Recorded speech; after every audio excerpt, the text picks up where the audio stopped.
কে বলছেন? কার অনুভূতি?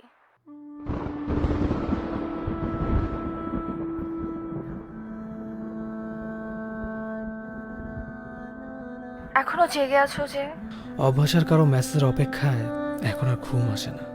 জানো সে আর মেসেজ দিবে না, তাহলে অপেক্ষা কেন করো? মন বলে তাই অপেক্ষা করি। এটাই হয়তো ভালোবাসা। ভুলে যাও তাকে। চাইলে সব সম্ভব না।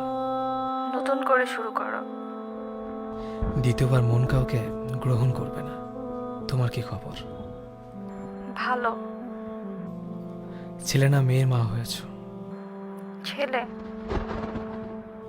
আয়ান নাকি আরন? আয়ান। এই নামটা কেন রাখলে? কারো পছন্দের নাম, তাই আর কি। আর কি? দেখতে অনেকটাই পিচ্ছি পাগলটার মতো। যাও ঘুমাও, তোমার স্বামী দেখলে ভুল বুঝবে। আর তুমি? ভোরের পাখিটা যখন গান গেয়ে উঠবে তখন দরজা জানলা বন্ধ করে নিশ্চুপ হয়ে যাব। আত্মহত্যা মহাপাপ, জানো না? সেই কারণে আজও বেঁচে আছি। তাহলে বললে যে নিশ্চুপ হয়ে যাবে। ঘুমপুরিটার খোঁজে স্বপ্নের দেশে পা বাড়াবো। শুধু শুধু কেন নিজেকে কষ্ট দিচ্ছ? অভ্যাস হয়ে গেছে, পাশাপাশি চোখের জলও শুকিয়ে গেছে। ভালো থেকো।